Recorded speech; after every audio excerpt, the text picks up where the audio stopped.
Hello students, Kumar study circle में आप सबका स्वागत है।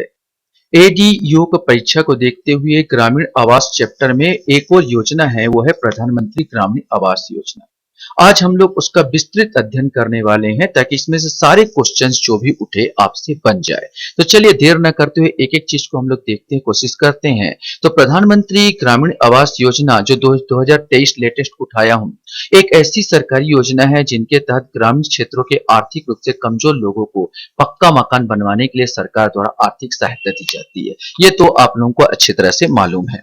अब इसका शुरुआत कब हुई थी? तो इसकी शुरुआत जो हमको देखने को मिलती है 25 जून 2015। 25 जून 2015 को इसकी शुरुआत हुई। एक क्वेश्चन बन सकता है, लेकिन बहुत सारे पुस्तक में आपको 1 अप्रैल 2016 मिलेगा। कारण ये रहेगा कि 1 अप्रैल 2016 इसलिए कि 25 जून 2015 को जो शुरुआत हुई थी, इसे इंदिरा गांधी आवास योजना के नाम से जाना जाता था। इसी इंदिरा गांधी आवास योजना को विस्तृत रूप देखते हुए, विस्तार करते हुए 1 अप्रैल 2016 को नाम बदल दिया गया और प्रधानमंत्री ग्रामीण आवास योजना कर दिया गया। इसीलिए इसका जो डेट कभी-कभी इसमें मिलता है 1 अप्रैल। दो पुस्तकों में, हर पुस्तक में आपको दो डेट मिल जाएगी, एक 1 अप्रैल 2016 और एक 25 जून 2015। तो दोनों आपको याद रखना है कि इसका 25 जून 2015 भी याद रखना और 1 अप्रैल 2016 को भी याद रखना। तो बस 2022 तक सभी के लिए आवास के उद्देश्य को प्राप्त करने के लिए 1 अप्रैल 2016 को पूर्ववर्ती इंदिरा आवास योजना का पुनर्गठन कर उसे प्रधानमंत्री आवास योजना ग्रामीण कर दिया गया था। तो क्वेश्चन ये भी बन सकता है कि इसके प्रधानमंत्री ग्रामीण आवास योजना का पुराना नाम क्या है? तो इंदिरा आवास योजना। ये दोनों तीन चीज याद रखेंगे आप। संभावित विभाग ग्रामीण विकास मंत्रालय, माने इसका देख रेख कौन करेगा, किसके अंतर है? तो ग्रामीण विकास मंत्रालय के अंतर्गत है।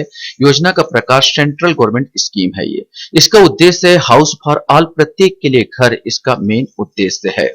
तो प्रधानमंत्री ग्रामीण आवास योजना 2023 के तहत निर्मित घरों का न्यूनतम आकार 20 वर्ग मीटर से बढ़ाकर कितना कर दिया गया? तो 25 वर्ग मीटर कर दिया गया। क्वेश्चन बन सकता है कि 20 वर्ग मीटर से बढ़ाकर कितना किया गया? तो 25 वर्ग मीटर कर दिया गया। समतल भूमि पर पक्का आवास बनाने के लिए सरकार 1,20,000 रुपए, वहीं पहाड़ी इलाके में पक्का मकान बनवाने के लिए सरकार 1,30,000 रुपए का आर्थिक सहायता प्रदान करेगी। समतल भूमि माने मैदानी इलाका होता है। मैदानी इलाका में 1,20,000 रुपए तक का सहायता राशि देगी। पहले 70,000 था, जिसे बढ़ाकर 1,20,000 किया गया। पहाड़ी इलाके की बात किया जाए तो पहले जो 75,000 था, उसको बढ़ाकर 1,30,000 किया गया है। अनुपात की बात कर ली जाए तो सहायता की लागत केंद्र और राज्य सरकार द्वारा पहाड़ी क्षेत्रों में 90:10, अर्थात 90 रुपए अगर केंद्र सरकार लगाएगी तो 10 रुपए राज्य सरकार 100 में। इसी प्रकार समतल भूमि में, मैदानी इलाका में 60 रुपए अगर मान लो 100 रुपए में केंद्र सरकार लगाएगी तो 40 रुपए लगाएगी राज्य सरकार। इस प्रकार अनुपात होगा 60:40। प्रधानमंत्री ग्रामीण आवास योजना की पात्रता क्या रखी गई है? तो पूरे देश में जिन परिवारों के पास कहीं भी पक्का घर नहीं होगा, उनको इसका लाभ मिलेगा। आर्थिक रूप से कमजोर और गरीब परिवारों को ही इसका लाभ मिलेगा।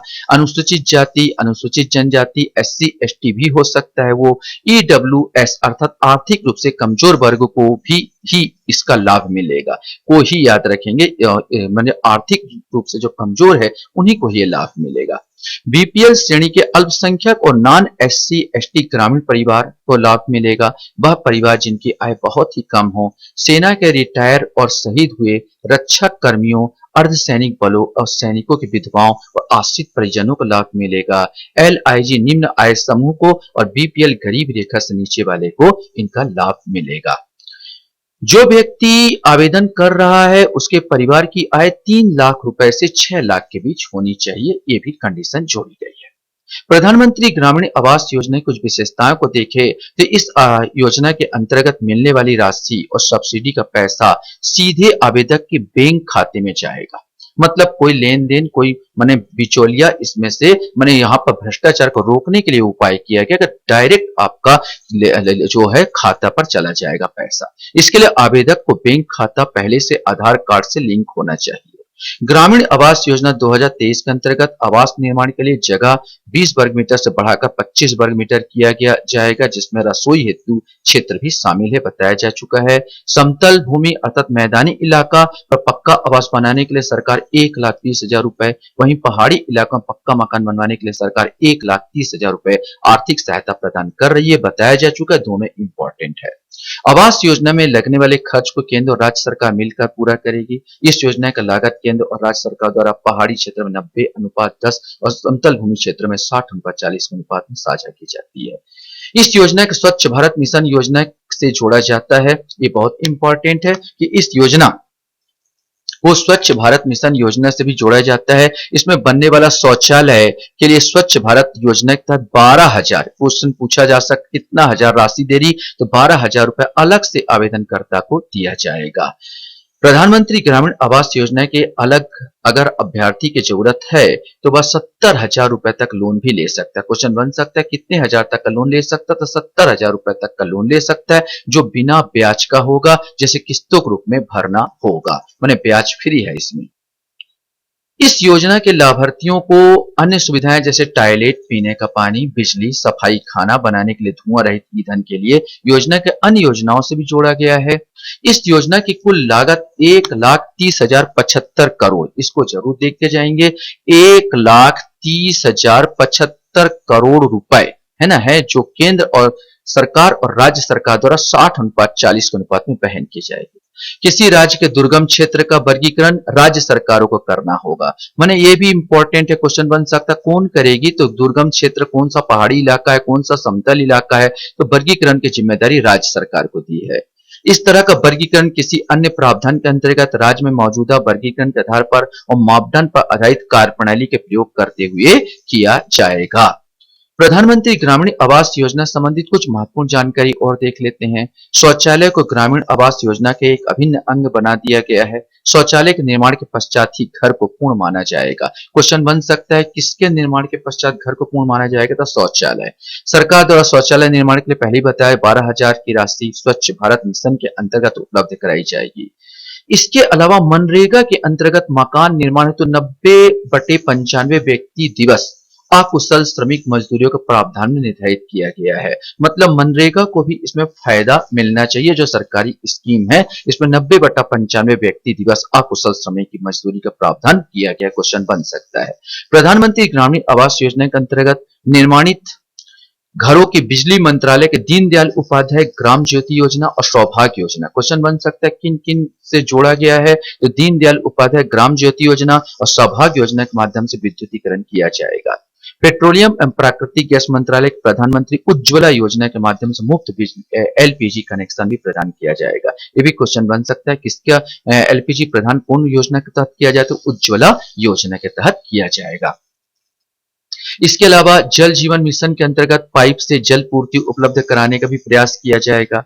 विधवा, अविवाहित, अलग व्यक्ति को छोड़कर मकान का आवंटन पति पत्नी के नाम से संयुक्त रूप से किया जाएगा। क्वेश्चन बनेगा कि भाई किसके नाम से किया जाएगा, तो संयुक्त रूप से पति और पत्नी, अगर पति पत्नी नहीं है तो बात अलग है, पति पत्नी के नाम से किया जाएगा। मकान निर्माण की अच्छी गुणवत्ता सुनिश्चित करने के उद्देश्य से स्थानीय स्तर पर उपलब्ध सामग्री का उपयोग करके ग्रामीण राज मिस्त्रियों को प्रशिक्षित करने के लिए प्रशिक्षण और प्रमाणन कार्यक्रम पूरे भारत में शुरू किया जाएगा।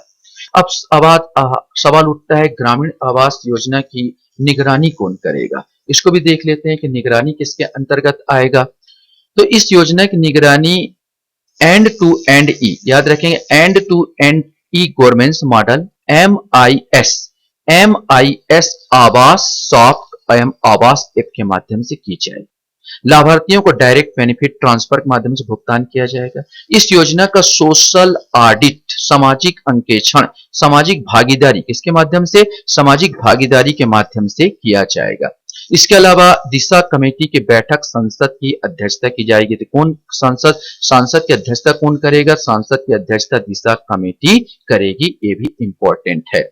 कुछ लेटेस्ट अपडेट प्रधानमंत्री आवास योजना के बारे में देख लेते हैं। केंद्रीय बजट 2023 परिव्यय 66% वृद्धि की गई। क्वेश्चन बन सकता है कितने प्रतिशत की वृद्धि, तो 66% की वृद्धि की गई है।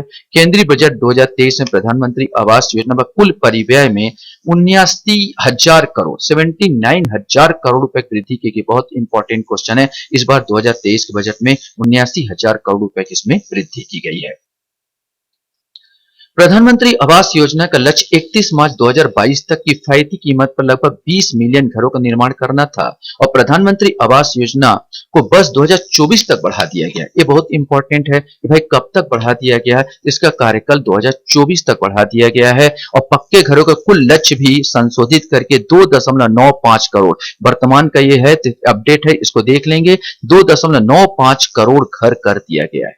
घर का न्यूनतम आकार बताया जा चुका 20 वर्ग से 25 वर्ग मीटर एक स्वच्छ रसोई घर सहित बढ़ाया गया है और इसकी सहायता मैदानी क्षेत्र में 70,000 रुपए से बढ़ाकर 1,20,000 और पर्वतीय क्षेत्र में 75,000 रुपए से बढ़ाकर 1,30,000 रुपए कर दी गई है।